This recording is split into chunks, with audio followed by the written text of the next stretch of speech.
que, que tú estás permitiendo que sean reveladas para nuestros días.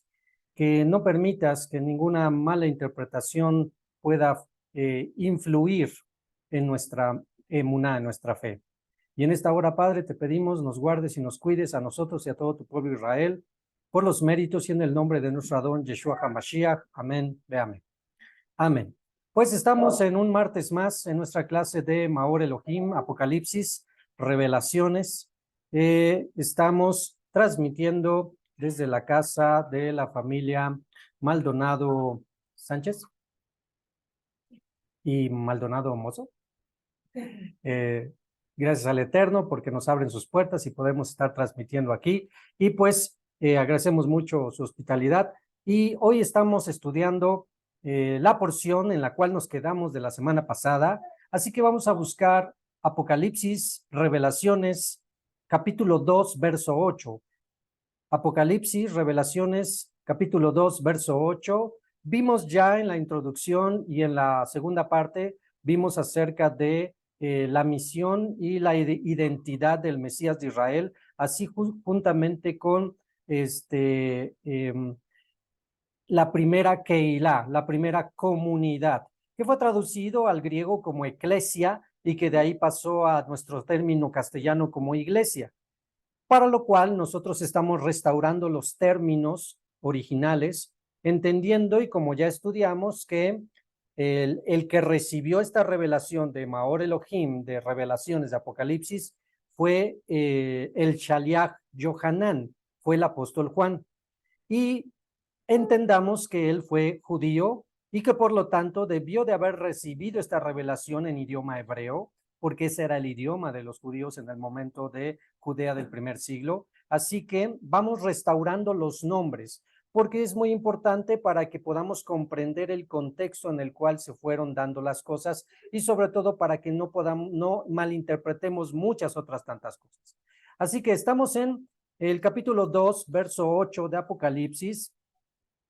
En la clase de hoy podremos seguir la lectura de las cartas que fueron entregadas a través del emisario, del malach, del ángel, hacia Yohanan, hacia las 7 Kehilot, las 7 comunidades, que fue traducido como iglesias. Así que nosotros vamos a usar más el término comunidades o congregaciones, que es lo más correcto. Y examinaremos entonces lo que a cada una de ellas el ángel que reveló esto tenía para cada una de ellas. En este caso, nos corresponde estudiar lo referente a la comunidad en Esmirna, Leemos el primer pasuk, el primer verso, Apocalipsis 2:8 dice, y escribe al emisario de la comunidad en Esmirna, la comunidad en Esmirna. Esto dice el Mashiach primero, el Mesías primero y el Mashiach postrero, el que estuvo muerto y vivió.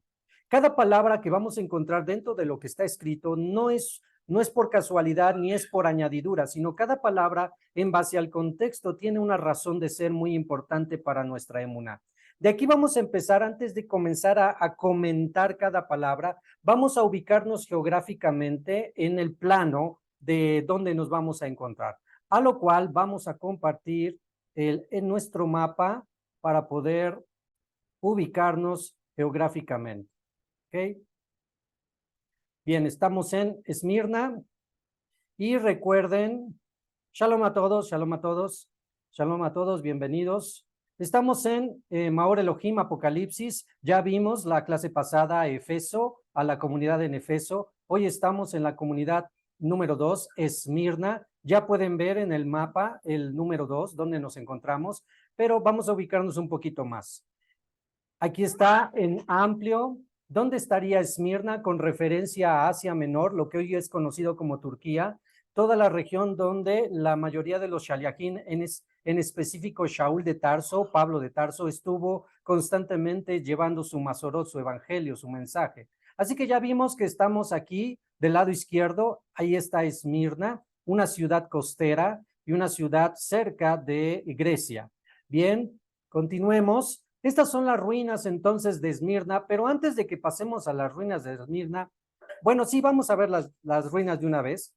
Estas son las ruinas de una zona arqueológica, no es completamente todo Esmirna, sino que es una zona específica que se encuentra en una montaña en Esmirna. Y esto es lo que queda de la arqueología de antaño.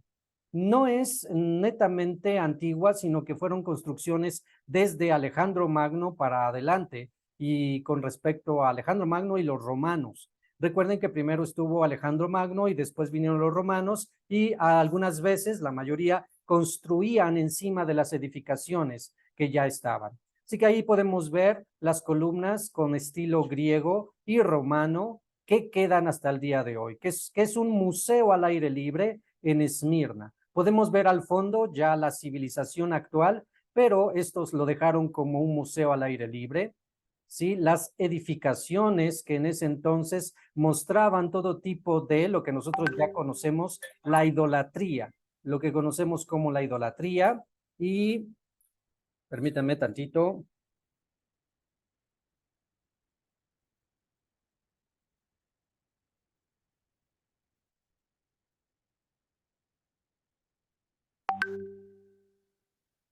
Y entonces podemos ver las edificaciones que quedaron.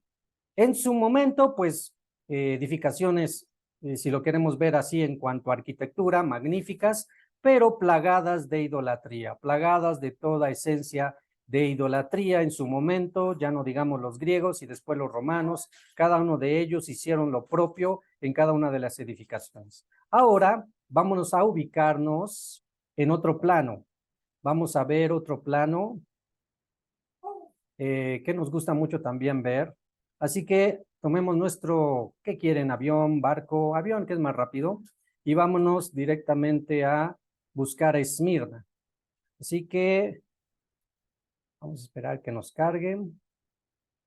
Bien, aquí tenemos nuestro globo terráqueo. Nos vamos a Oriente Medio. De Oriente, ya habiendo localizado Oriente Medio, nos vamos acercando hacia Israel, pero no vamos a ir a Israel, sino vamos a ir a la región de Turquía, entre Turquía y Grecia. Así que ya van viendo por dónde vamos, váyanse ubicando, vámonos hacia entre lo que es Grecia y Turquía. Ahí teníamos el punto, ya localizamos Esmirna, ¿ya la vieron dónde está? Aquí está Esmirna. Y pues ciertamente vamos a ver hoy en tiempo real cómo se ve Esmirna. Ya vieron, todo lo que está en rojo corresponde a la región de Esmirna. No pienses que era como un pequeño poblado o una pequeña región, ¿no? Sino era sumamente importante por tener costa y por estar conectado con Grecia. Así que realmente no era pequeña la comunidad bueno, la comunidad que estaba en Esmirna es una cosa, ya la ciudad como tal es otra, pero era un lugar muy importante donde debió de haber tenido suma fluencia de personas. Ahí vemos la capital de Esmirna y pueden ver esas cositas chiquititas, son casas. Todas esas son casas, así que realmente sí es grande la región de Esmirna, mucho terreno en su momento histórico para la enseñanza de la palabra del Eterno, la Dabar del Eterno. Nos vamos acercando hacia lo que es Esmirna y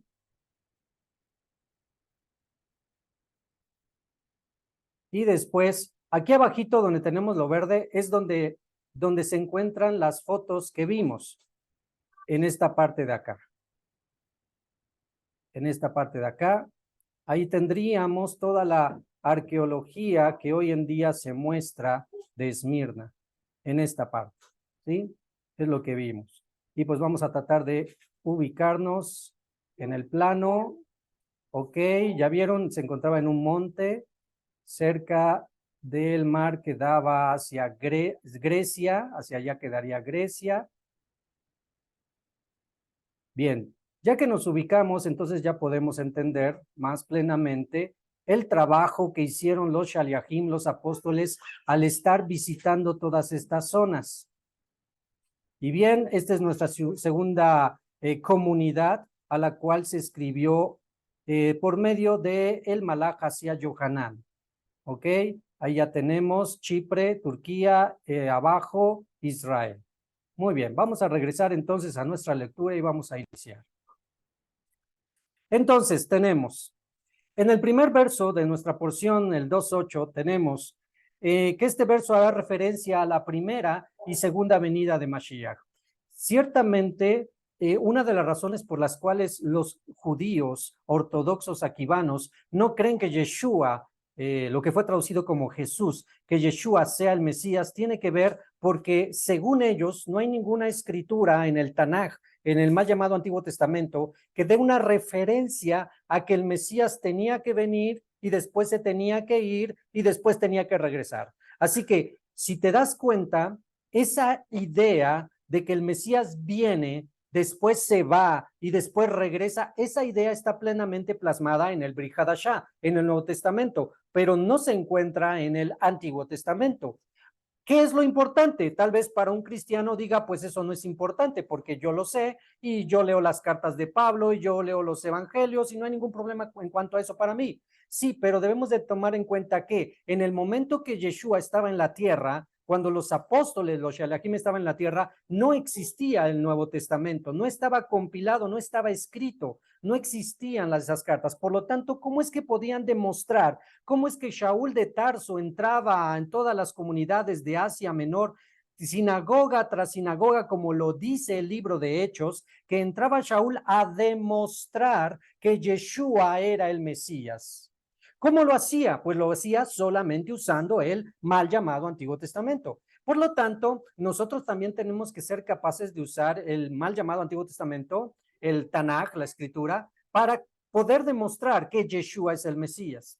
Todo buen discípulo, lo hemos estado recalcando continuamente, todo buen discípulo que tenga la idea de que Yeshua es el Mesías y lo crea, debe de saber usar el mal llamado Antiguo Testamento, el Tanaj, para poder demostrar que Yeshua es el Mesías. A lo cual, esta es una sección donde nos va a demostrar que, y vamos a ver algunos pasajes donde podemos ver la profecía de la muerte y la resurrección de Yeshua HaMashiach, ¿sale? La muerte y la resurrección de Yeshua HaMashiach.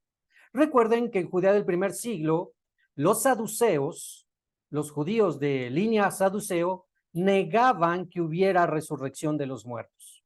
La línea farisea, los perushim, decían, sí hay resurrección de los muertos, pero los saduceos decían, no, no hay resurrección de los muertos. ¿Dónde hay un pasaje que diga que hay resurrección de los muertos? Como no hay un pasaje claro que diga que hay resurrección de los muertos, entonces no hay resurrección de los muertos, por lo tanto, esta es la única vida y a vivirla lo mejor que podamos. Ese era el pensamiento de los saduceos. Los fariseos, los perushim, por otro lado, decían, sí, hay resurrección de los muertos porque se metían al Tanaj, a los profetas y a la Torah, a la ley de Moisés, para escudriñar esos pasajes. Y hoy nosotros vamos a ver algunos de esos pasajes, para que tengas bien en tu mente que esta expresión que tenemos en el 2.8, y la volvemos a leer para que la tengamos fresca, es, y escribe el emisario de la comunidad en Esmirna. Esto dice el Mashiach primero y el Mashiach postrero. ¿Por qué dice el Mashiach primero y el Mashiach postrero? Y es ahí donde comenzamos a interrelacionar las profecías. Pero todavía lo añade y dice, el que estuvo muerto y el que vivió. Así que esa expresión del Mashiach primero y el Mashiach postrero está íntimamente relacionado a la siguiente frase que es el que estuvo muerto y pero vivió. Así que vamos pues. Vamos ahora a Romanos, busquen Romanos, la carta a los de Italia por Shaul de Tarso, Romanos capítulo 1, vamos a leer el verso 3. Romanos 1, verso 3. Entonces recuerden, este pasaje ya está dando por sentado, obvio, Yohanan, el que vio esta revelación, pues sabía perfectamente, él fue testigo de la existencia de Yeshua, de su muerte y de su resurrección. Para él no hay ningún problema esto. El problema es para los que no vimos eso, o inclusive para los judíos que niegan la existencia de Yeshua. Así que debemos de tener todos los argumentos necesarios. Dice Romanos 1:3. ¿Quién está escribiendo Romanos? Shaul de Tarso. Y dice, acerca de su hijo, quien por línea carnal era de la descendencia de David. Está hablando de Yeshua, que era descendencia de David. 1:4. Y a quien se le declaró hijo de Hashem, hijo de Dios, hijo del Eterno, con poder según el Espíritu de Santidad, por su resurrección de entre los muertos. Yeshua el Mashiach, nuestro rabí, nuestro maestro.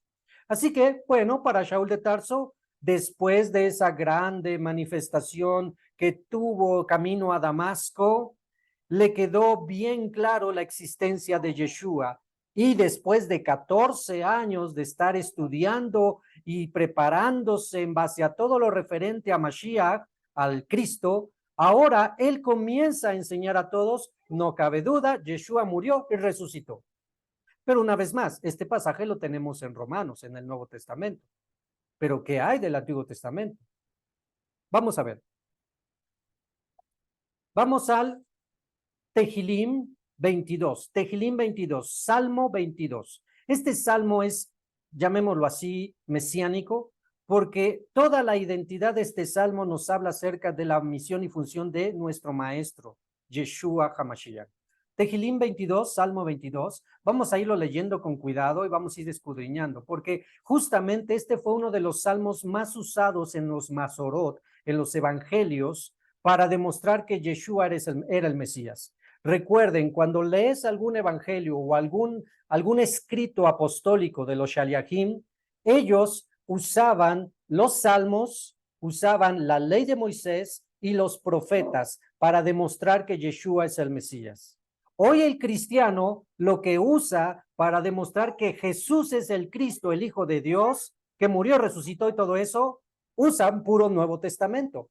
Y pues hasta cierto punto está bien, pero ¿qué creen? Eso es solo la parte de afuera.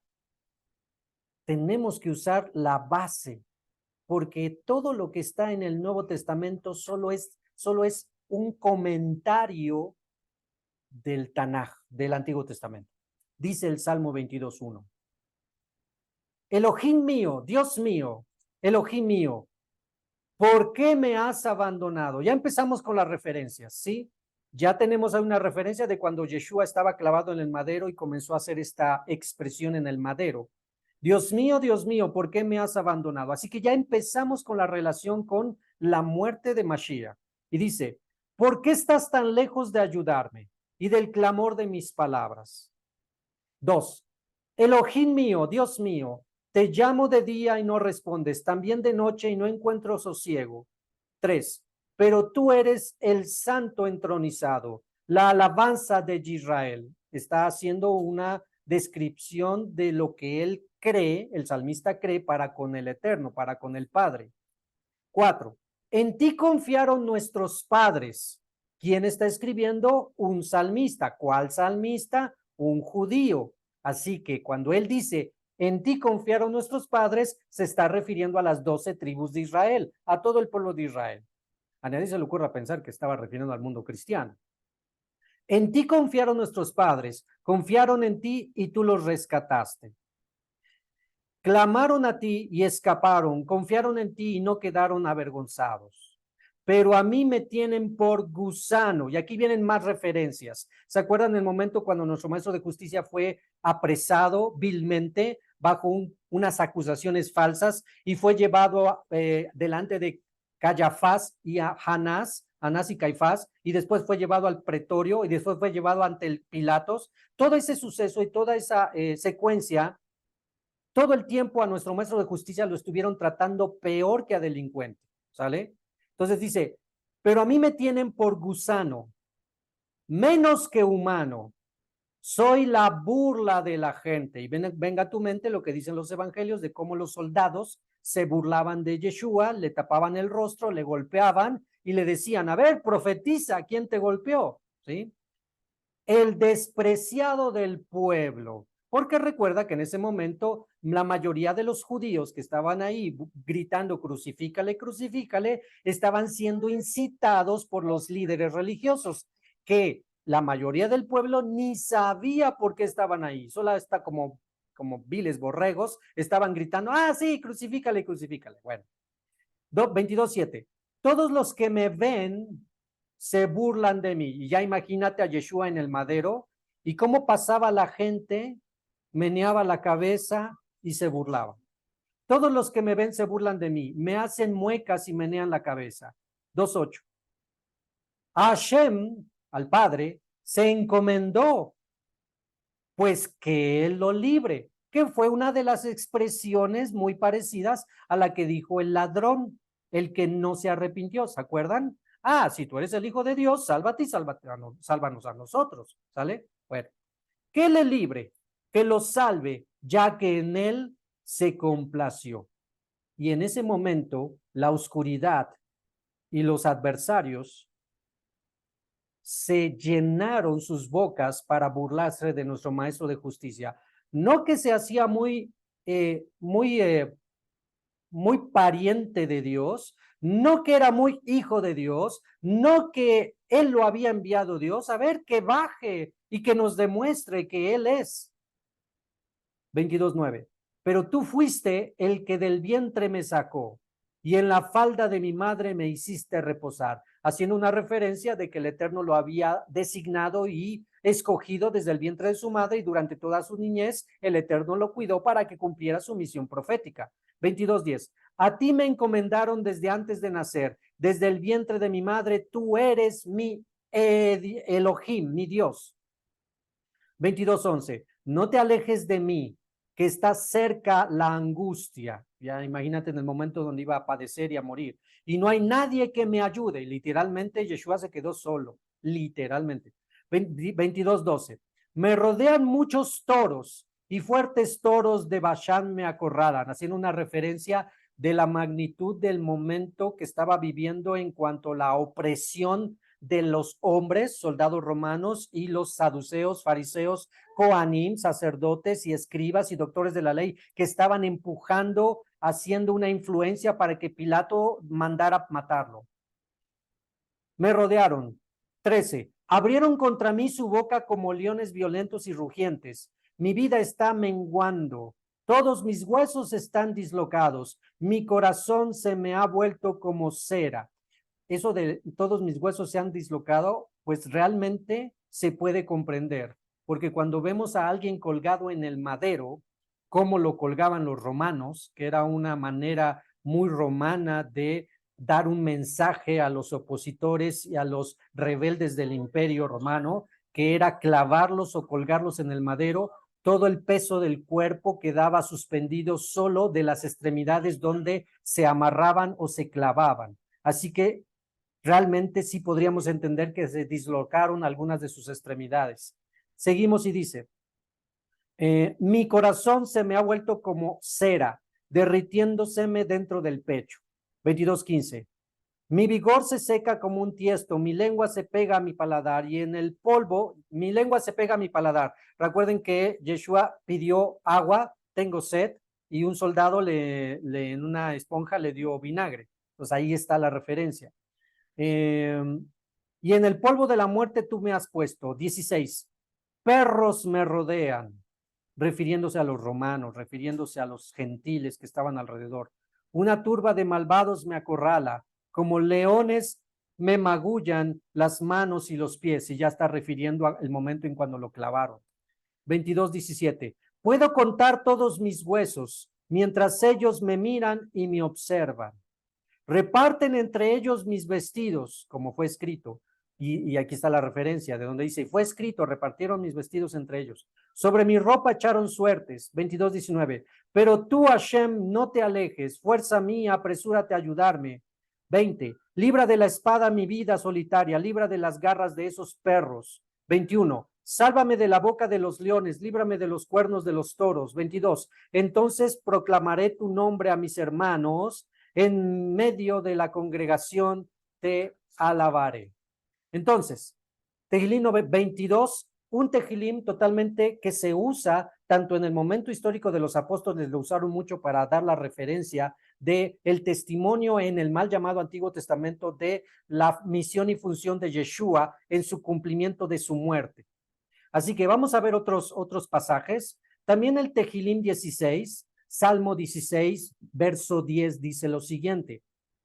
Salmo 16, verso 10 dice, porque no dejarás mi alma en el Seol, ni permitirás que tu santo vea corrupción. Ese es otro pasaje que los apóstoles usaron para demostrar que Yeshua había muerto, pero que había resucitado. Donde el Tehilim, el Salmo 16, lo dice claramente. porque no dejarás mi alma en el Seol. ¿Dónde está el Seol? En el lugar de los muertos, ¿sí? Ni permitirás que tu santo vea corrupción, que permanezca ahí. Por lo tanto, se infiere que tuvo que salir de ahí. Tú y yo ya sabemos cómo salió, resucitó. Bien. También está otra referencia de su muerte en Daniel 9:26. Daniel 9:26 dice así. Bueno, vamos a esperar un momento en lo que lo buscan. Daniel 9:26. Y este es uno de los profetas que juntamente con Yeshayahu 53, Isaías 53, el mundo judío no lo lee, no lo observa, no lo estudia y hasta lo tiene prohibido escudriñar o estudiar, ¿sí? Es muy sorprendente que cuando se hace un sondeo en la tierra de Israel, en el Kotel, en el muro de los lamentos, una persona fue y se acercó a los judíos que estaban rezando ahí y les preguntaron, ¿qué me puedes comentar acerca de Isaías 53? Fíjate que no hicieron la pregunta inmediatamente diciendo Yeshua es el Mesías y por lo tanto Isaías 53. No, solamente llegaron diciendo, ¿qué me puedes comentar con respecto a Isaías 53? A lo cual respondieron, no lo conozco, no lo hemos leído, en las mejores respuestas. Y en otras respuestas, nos está impedido por los rabinos estudiar Isaías 53. Y saben perfectamente, porque Isaías 53 habla claramente acerca de este momento en que Yeshua iba a morir, iba a pagar, iba a padecer, iba a sufrir por los pecados de la humanidad y después tendría que salir. Pero en una de las interpretaciones que los judíos hacen con respecto a Isaías 53 es que el llamado siervo sufriente del cual se busca la identidad de Isaías 53, los judíos ortodoxos dicen, ese Mesías sufriente que llevó el dolor, que llevó el pecado sobre sí, que fue menospreciado y no lo estimamos, se refiere a Israel, Israel como nación. A lo cual no concuerda para nada en cuanto al contexto de Isaías 53, porque una de las cosas que se les pasa a estos rabinos es que una de las cosas que dice Isaías 53 es que no pecó, no fue hallado delito en su boca. Y la pregunta es entonces, ¿acaso Israel nunca ha pecado? ¿No ha tenido delito en su boca? Claro que sí, obvio. Tan así que cuántos años y siglos padeció y hasta nuestros días sigue padeciendo por sus pecados. Así que no puede aplicar Isaías 53 al pueblo de Israel como ellos interpretan. Bueno, nosotros sabemos con perfecta emuná, con perfecta fe, que Isaías 53 se refiere a nuestro maestro de justicia, Yeshua HaMashiach. Ahora, Daniel 9:26 es otro pasaje clave, porque dice, y después de 62 semanas, se quitará la vida al Mesías, mas no por sí. Claramente nos estaba diciendo, ya lo estudiamos en el libro de Daniel, ¿se acuerdan? Ya vimos esto, así que no nos vamos a detener mucho en cuanto a esto. Si alguien quiere saber bien qué fue lo que se enseñó acerca de este pasaje y sobre todo el contexto, porque no podemos solamente tomar el verso de aquí y poder explicar todo el detalle del momento profético que fue descrito desde los tiempos de Daniel, de cuándo vendría el Mesías y lo que pasaría con él, esto es su muerte, pues ya lo vimos en el libro de Daniel. Así que si alguien quiere estudiarlo, pues busque, no, todavía no está en YouTube, pero puede pedírnoslo y les empezamos a pasar los audios y el PDF correspondiente a todo el libro de Daniel. Bien, después de este comercial, este pasaje nos dice claramente que al Mesías se le quitaría la vida. Entonces, vamos armando las claves, donde la profecía dice, Yeshua, el Mesías, tiene que venir, todo el mundo lo sabe, y aquí está la clave, tiene que morir. Y si tiene que morir y lo juntamos con el Salmo 26, no dejarás que tu siervo vea corrupción, ni dejará su alma en el Seol, inmediatamente inferimos, entonces tiene que resucitar. ¿Sí? Nos vamos armando los pasajes que son claves para demostrar que Yeshua viene, muere y resucita. Pero no son todos, porque también tenemos. ¿Se acuerdan en Mateo 12, Matillahu, capítulo 12, se los leo? Verso 40 dice lo siguiente. Cuando los escribas y fariseos, en su ansia de querer hacer caer en alguna de las palabras a nuestro maestro de justicia para poderle acusar legalmente y llevarlo a la muerte, le hicieron una expresión y le dijeron, a ver, si tú eres el Mesías, haz una señal. ¿Qué señal nos das para que creamos? Yeshua, sabiendo la intención de su pregunta y su comentario, les dice, no, señal no les voy a dar a ustedes. La única señal que tendrán, y les leo, Mateo 12:40 dice, porque como estuvo Joná, como estuvo Joná en el vientre del gran pez 3 días y 3 noches, así estará el Hijo del Hombre en el corazón de la tierra. Y ahí inmediatamente por los pasajes que ya leímos ya tiene que venir a tu mente dónde es el corazón de la tierra o cómo se llamaría el corazón de la tierra, el Seol, el lugar de los muertos. Así que ¿dónde está el lugar de los muertos? En el corazón de la tierra. Hay un pasaje donde también nos ayuda a comprender esto. ¿Se acuerdan la rebelión de Coraj, que está descrita en la Torá, en la ley de Moisés? Cuando se revela Coré, y tal fue su rebeldía que hasta hizo enojar a Moshe. O sea, para que ya Moshe estuviera hasta aquí, es porque en serio este Coraj era muy especial. Entonces,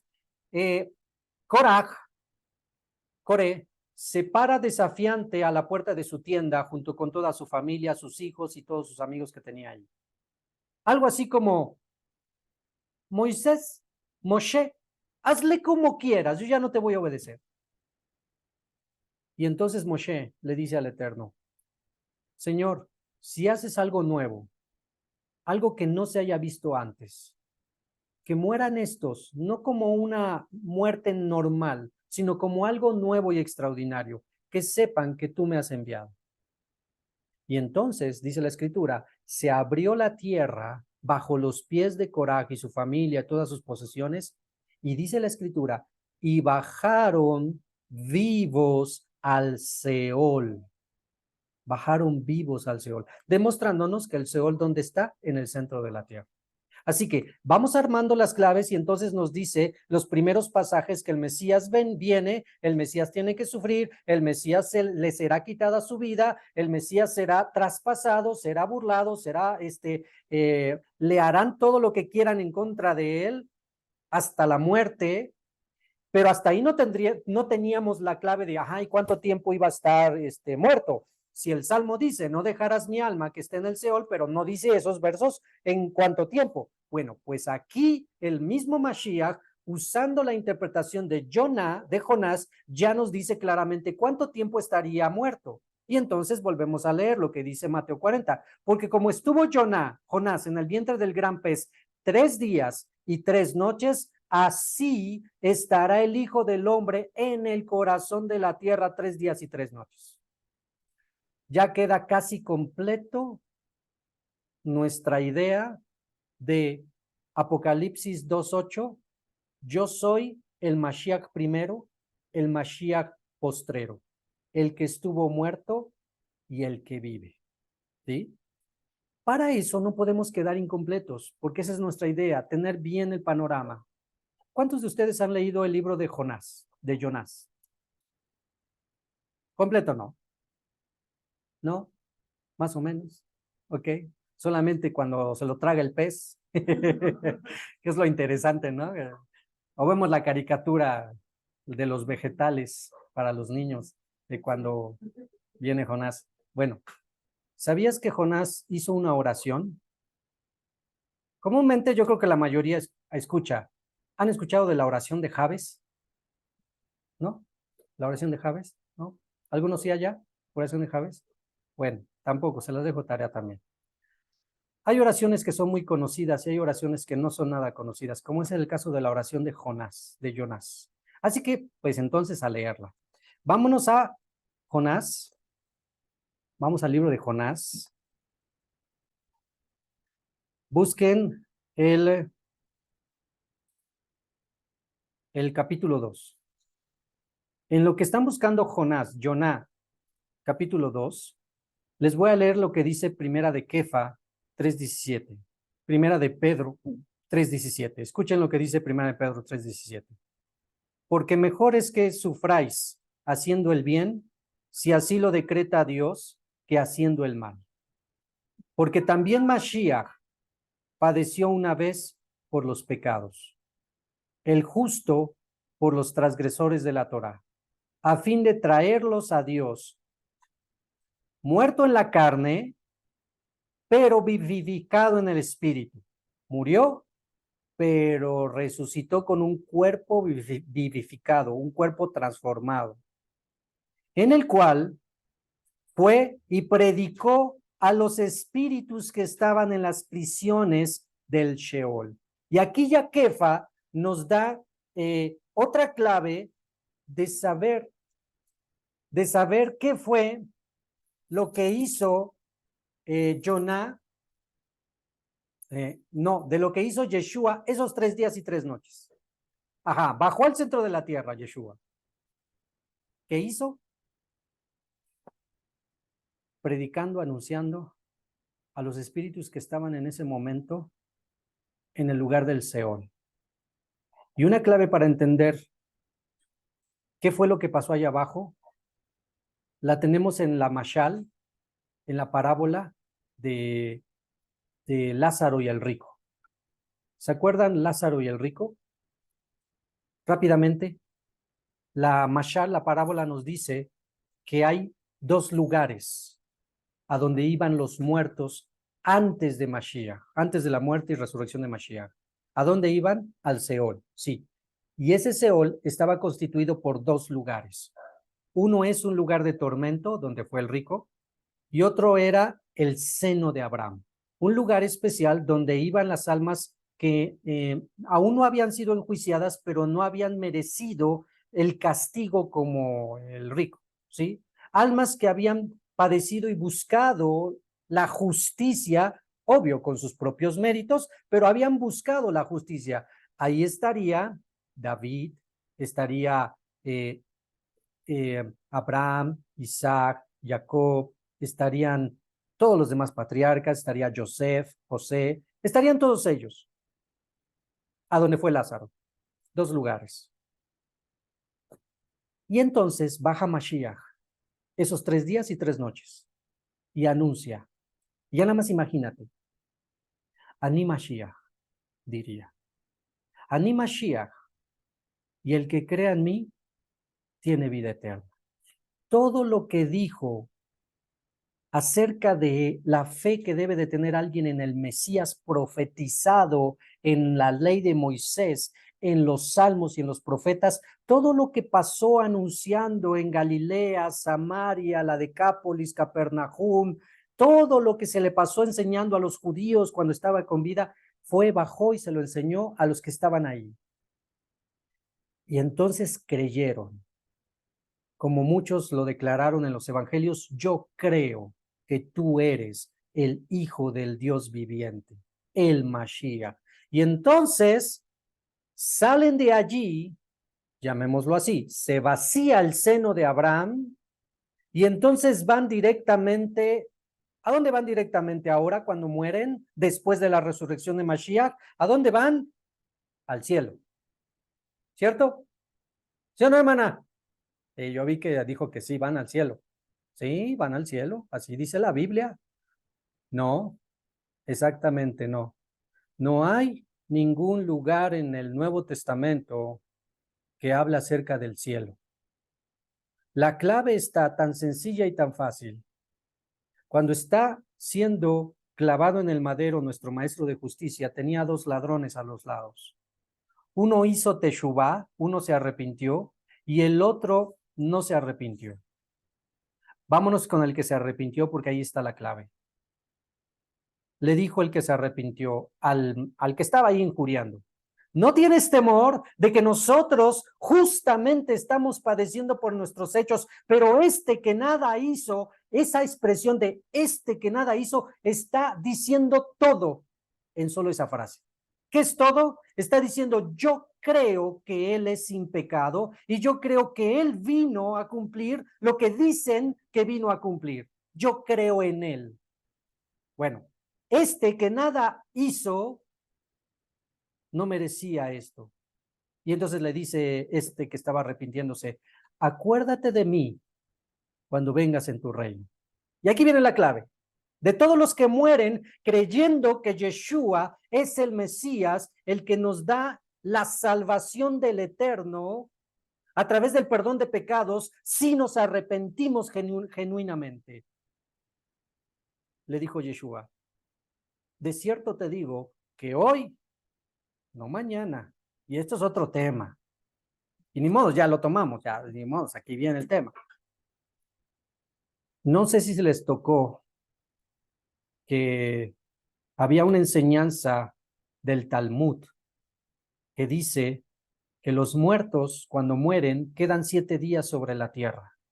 Y ahí están vagando 7 días. Si alguien muere, su espíritu sale y ahí anda 7 días vagando sobre la tierra, viendo todo. ¿Sí? Eso no tiene ningún sustento en la escritura. Eso es una fábula judaica, porque con esta expresión de nuestro maestro de justicia nos queda bien claro qué pasa después de la muerte. Volvemos a analizar. Dice Yeshua, de cierto te digo que dentro de 7 días estarás conmigo en el paraíso. Así dice.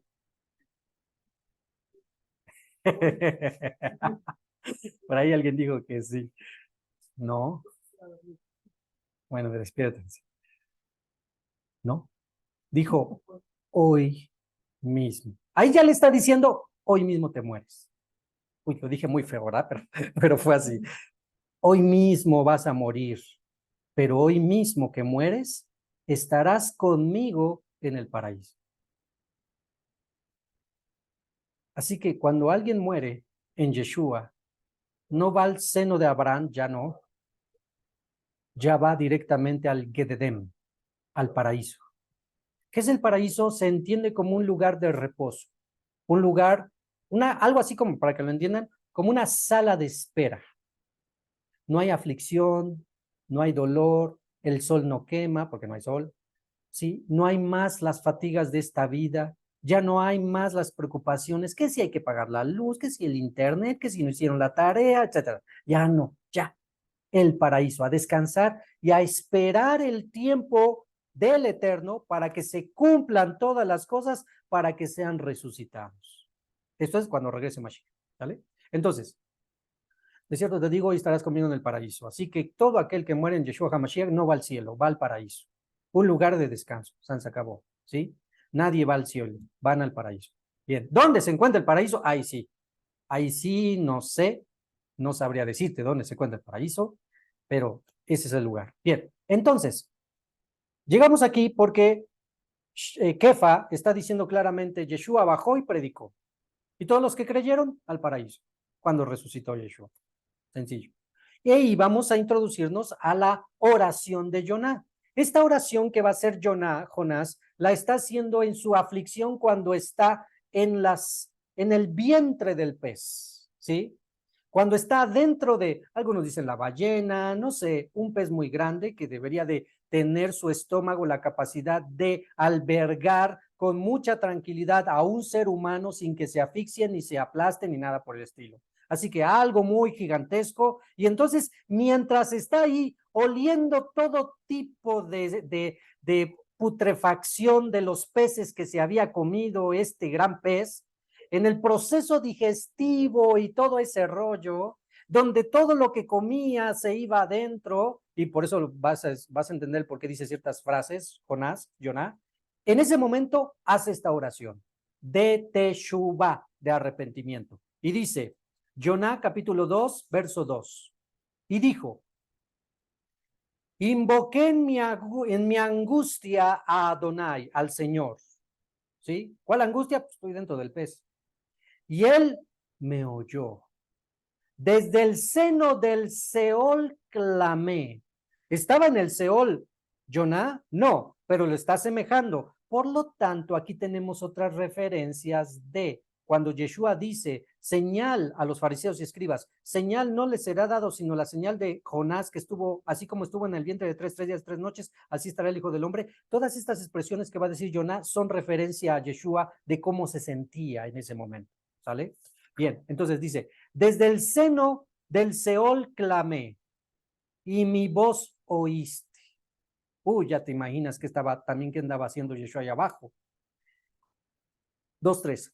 Me echaste a lo profundo, en medio de los mares y me rodeó la corriente. Todas tus ondas y tus olas pasaron sobre mí.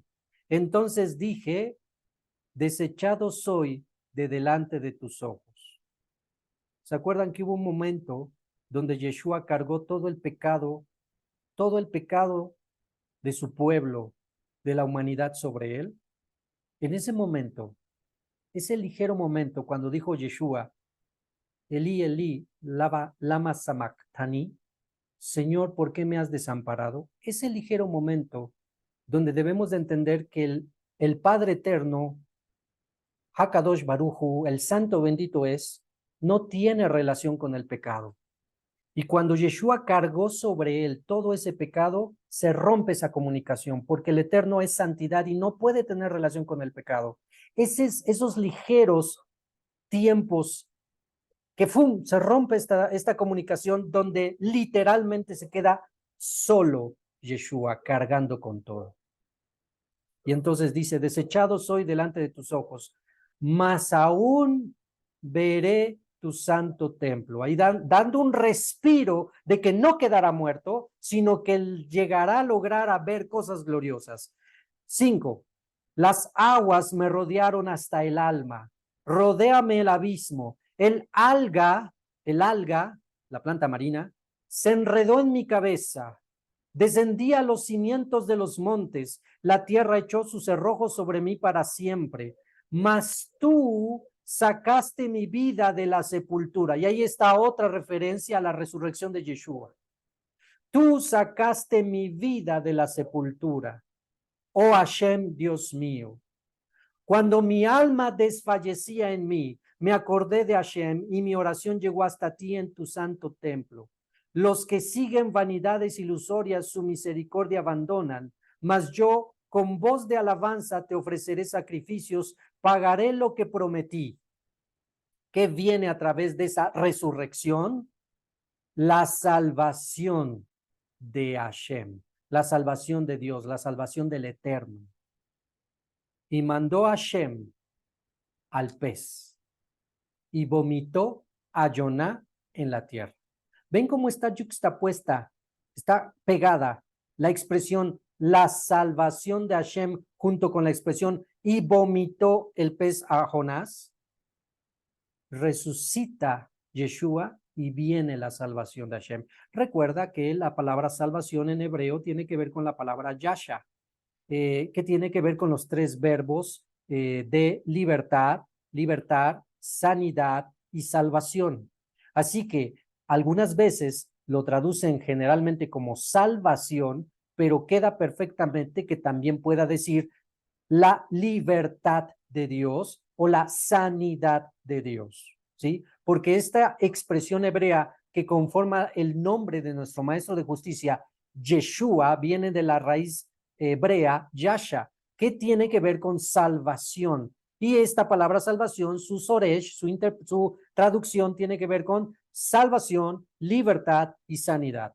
Así que todo eso ofrece Mashiach, no solo la salvación, sino ofrece cumplir Yeshayahu 53. Sobre él llevó nuestras enfermedades y nuestras dolencias, ¿sí? Y sacó de las prisiones de oscuridad a los que vivían en tinieblas, libertad.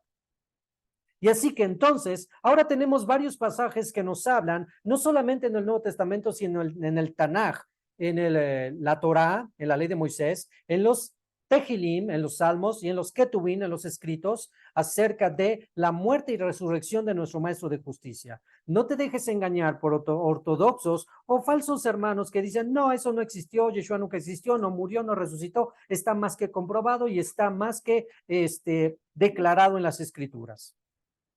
Así que, Mashiach muerto y resucitado. Esto es el primer Mashiach y el segundo Mashiach, el que estuvo muerto y vivió. Continuamos, Apocalipsis 2:9. Apocalipsis 2:9 dice, tengo conocimiento absoluto de tu tribulación y tu pobreza, pero eres rico. Y sé de la blasfemia de los que se dicen ser verdaderos Yehudim, judíos, y no lo son, sino sinagoga de Hasatán. De aquí se desprende un antisemitismo totalmente atroz. De aquí se agarran y se agarró por muchos siglos la Iglesia Católica, Apostólica y Romana y la Iglesia Evangélica para descalificar, hacer expresiones peyorativas hacia los Yehudim, hacia los judíos. Y pasaban por fuera y veían una sinagoga, sinagoga de Satanás, por la relación que esta expresión decía. Pero no se sentaron a entender bien el contexto y el por qué se decía esto. A lo cual dice así: tenemos que analizar primero para saber a qué se está refiriendo. Necesitamos estudiar la expresión Yehudim, judíos. ¿De dónde viene la palabra judío? Pues viene de el nombre de una de las tribus de Israel, que es la tribu de Judá.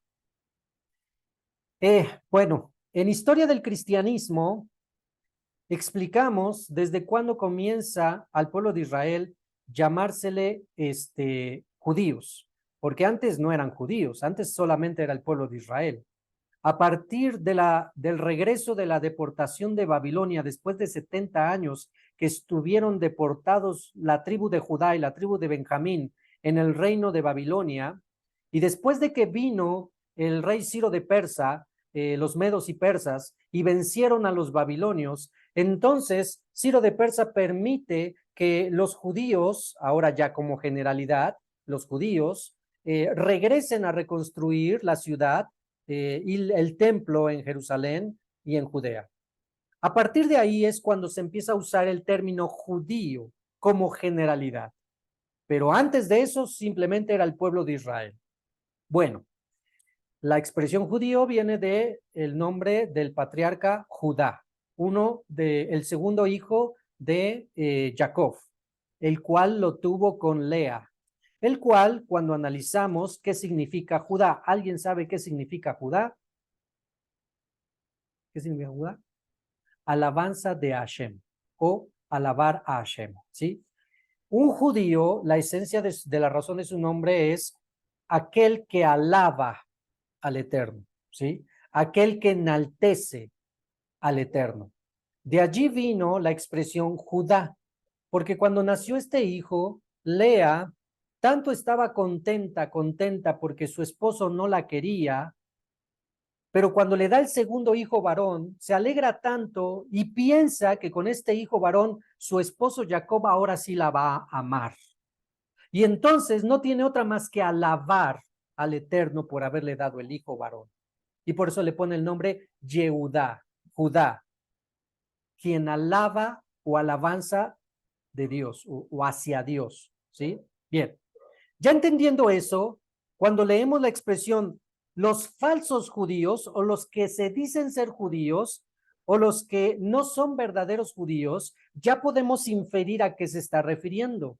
Se está refiriendo, sí, a personas que vienen de la línea de ADN de Abraham, Isaac y Jacob, de las 12 tribus, pero que en su esencia como tal se han corrompido y no están cumpliendo con la esencia de Yehudá, alabar al Eterno con sus acciones, con sus hechos. ¿Por qué? Porque están buscando destruir la obra del Mesías que están siendo hecha por los apóstoles en ese momento. Y en este momento, pues, viene la persecución en todo Asia con respecto a los judíos no creyentes en Yeshua, en contra de los judíos que sí creían en Yeshua, pero que como lo estábamos viendo en Gálatas, se metían a las sinagogas encubiertamente para espiar a los creyentes en Yeshua y comenzar a causar estragos en su fe. A esos son los que se les llama falsos judíos. No porque sea malo ser judío, sino porque hay gente falsa en su esencia y en su caminar y en su manera de buscar a Dios. Y eso se añade a la siguiente expresión que dice, no son sino sinagoga de Satanás. Y ahí una vez más tenemos que analizar, what is mean? ¿Qué significa Satanás? Adversario.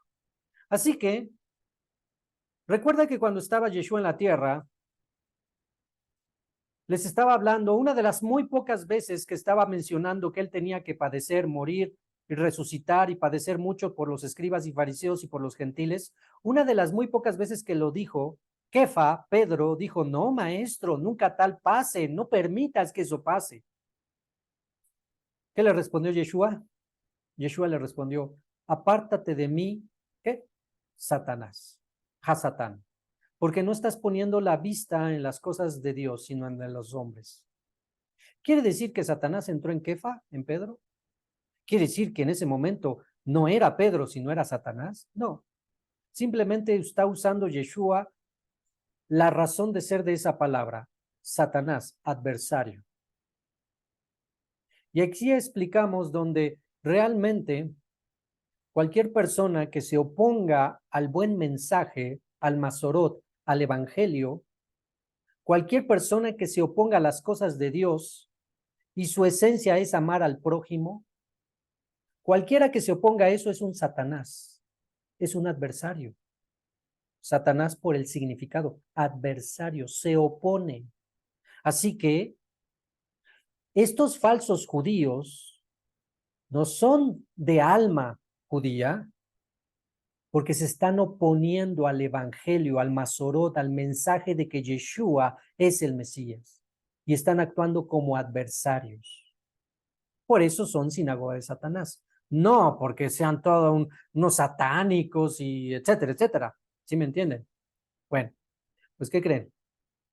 Justo por esta ignorancia y mala interpretación, siglos y siglos de sinagogas quemadas, de sinagogas llenas de sangre, de poblados enteros, de aldeas completas llevadas a la muerte por la mal llamada Santa Inquisición.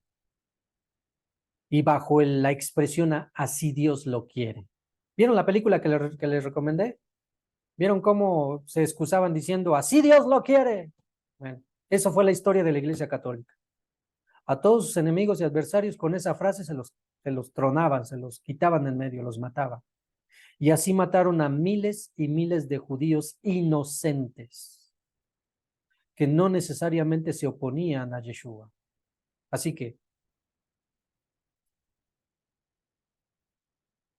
eso es lo que tenemos en cuanto a esta expresión.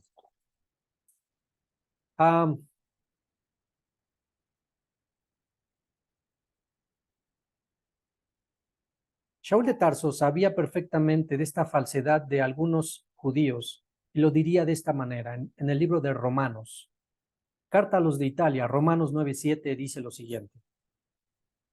Dice Shaul, ni por ser descendientes de Abraham son todos hijos suyos, sino que en Yitzhak se te contará tu descendencia. Así que no vale totalmente que sean ADN hijos de Abraham, Isaac y Jacob para ser verdaderos judíos. Si no están cumpliendo con la esencia del patriarca Abraham, obedecer fielmente al Eterno y creer en el Mesías ya revelado, simplemente no son hijos de Abraham según la promesa. Solo los judíos que creen en Yeshua como Mashiach vienen a ser de la promesa línea de Yitzhak. Y es fuerte, pero es una realidad. Y no lo digo yo, lo dijo claramente Shaul de Tarso. Así que, si eso pasa con los Yehudí, ¿qué no pasará con los gentiles hipócritas que llenan las iglesias los domingos, pero están llenas de falsedad, están llenos de adulterios, fornicaciones, robos, hurtos y que ahorita andan comiendo su hojaldra y andan en los Halloween, etcétera? Así que, mucho ojo con eso. Seguimos. 20, Apocalipsis 2:10. Apocalipsis 2:10 dice, no temas lo que vas a sufrir, le dice a Esmirna. Ay, aquí ya le está advirtiendo, vas a sufrir, ¿eh? Y aquí viene, recuerden que hemos aprendido desde la introducción, todo lo que se dice a las 7 quejilot, a las 7 comunidades, en sí nos puede aplicar a todos nosotros como comunidades en la Galut, en la diáspora. Así que No temas lo que vas a sufrir. Está hablando del futuro. Ahí viene un sufrimiento. No temas. He aquí el acusador, quien va a mover todo detrás de las naciones. Ahí sí, el diablo, el dragón, la serpiente antigua. El acusador está listo para echar en la cárcel a algunos de vosotros para que vuestra obediencia a la Torá, a la ley, a los mandamientos, a Dios, sea aprobado. Así que, ¿por qué el Eterno permite que algunos de nosotros seamos probados en esta edad presente y en lo que viene en el futuro? ¿Por qué el Eterno lo va a permitir? Para que tu fe sea aprobada. Y recuerda, no te quedes con la limitante de fe. Palabra hebrea para fe, emuná. Y la palabra emuná se traduce como fe, como creer, como confiar, como obedecer y como fidelidad. Esos 5 soresh, esas 5 acepciones, significados tiene la palabra que fue traducido del pistis griego, que se tradujo al español como fe. Pero que entonces cuando lo unes con sus significados plenamente en el contexto hebreo, dice que el que permanezca en su fe hasta el final, ese será salvo. Ahora cambia la palabra fe por todos sus significados. Que el que crea hasta el final, ese será salvo. Que el que obedezca hasta el final, ese será salvo. Que el que confíe hasta el final, ese será salvo. Que el que sea fiel hasta el final, ese será salvo.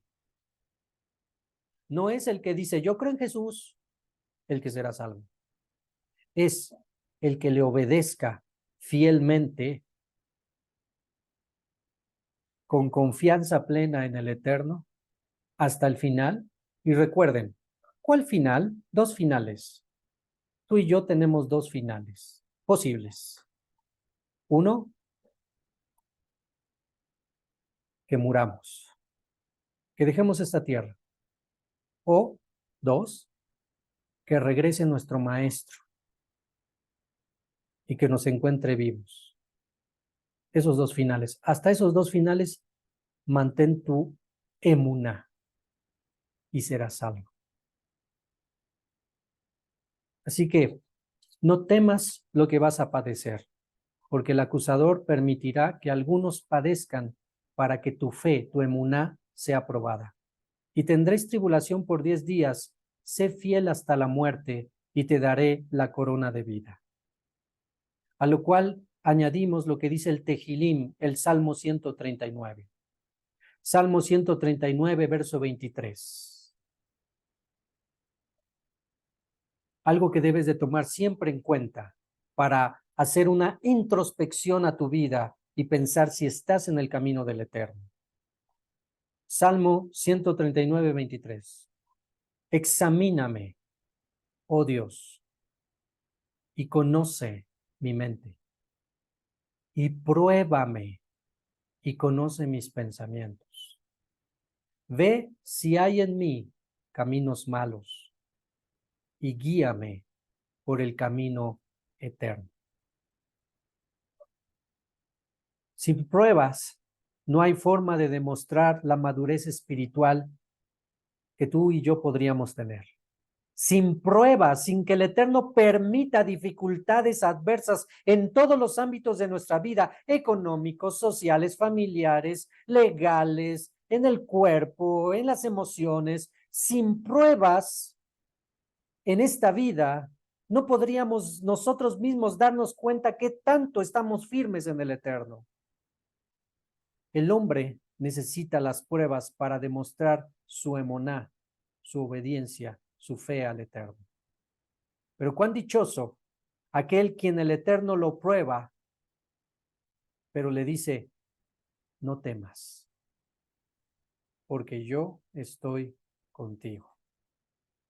En esta prueba que yo permito, no te dejaré ser probado más de lo que soportes, pero tienes que cumplir tu parte. Y terminamos, Apocalipsis 2:11. El que tiene oído, oiga lo que dice la Shejinah, la presencia divina a las comunidades en el exilio. A las comunidades en el exilio.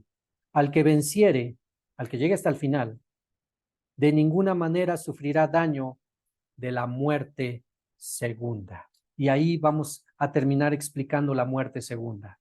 ¿Cuándo es la muerte segunda? Bueno, la primera muerte es cuando literalmente tu cuerpo muere. Muere. Cuando alguien muere es la muerte primera. ¿Sí? En ese tiempo,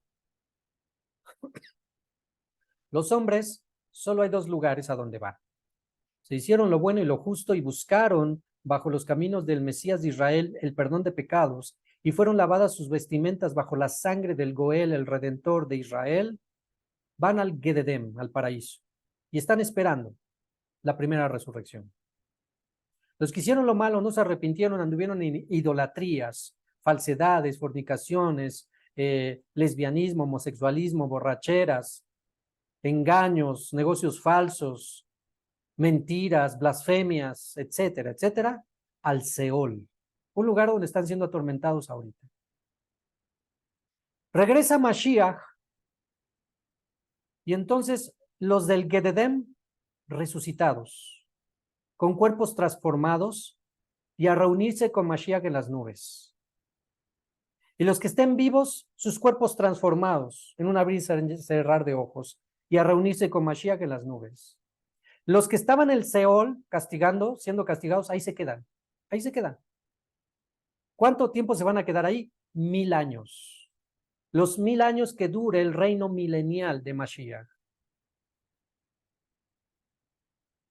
Cuando termine ese reino milenial, entonces viene la segunda resurrección, que es ahora sí, termina el milenio, Mashiach se sienta en su trono, se sientan en tronos los que hayan recibido la facultad para también juzgar, y entonces todos los muertos que murieron durante el milenio y los que quedaron muertos en el Seol antes del milenio son resucitados. Son juzgados todos, se abren los libros. Uno principal llamado el libro de la vida y otros donde se escriben las cosas que hicieron durante su vida. Todas las cosas de transgresiones a los mandamientos de Dios se van escribiendo, todas sus injusticias, todas sus maldades, sus perversidades y todas las palabras ruines y truanes que hablaron, todo va a ser escrito en esos libros y van a ser juzgados todos.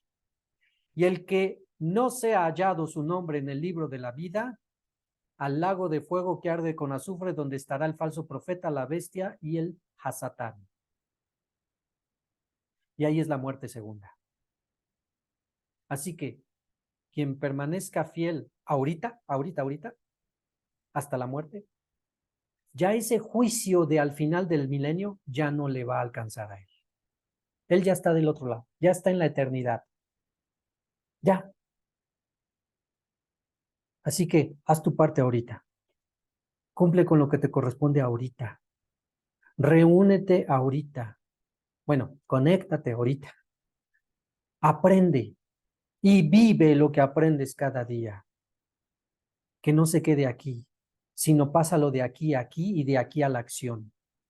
Y recuerda, tan sencillo como cumplir 2 mandamientos, que son el resumen de los 613 mandamientos que hay en toda la ley de Moisés, la Torá. 1, ama al Eterno con todo tu corazón, con toda tu alma, con toda tu mente, con toda tu fuerza. Y recuerda que ¿quién hay que amar? Al Dios uno y único. No hay 2 dioses, no hay 3 dioses, solo hay un solo Dios. Y a ese Dios uno y único hay que amarlo con todo tu ser. Y 2, ama a tu prójimo como a ti mismo. No le hagas a tu prójimo lo que no te gustaría que te hicieran. Y hazle a tu prójimo lo que te gustaría que te hicieran. Vive eso, cree en el Mesías ya revelado y vivirás. Pues que el Elohá de Abraham, Isaac y Jacob les bendiga. Pajim, hermanos. Nos estaríamos viendo para la siguiente semana para la continuación. Y que Hashem bendiga su semana. Quien habló con ustedes, Morel Isha de la ciudad de Puebla. Shalom, shalom.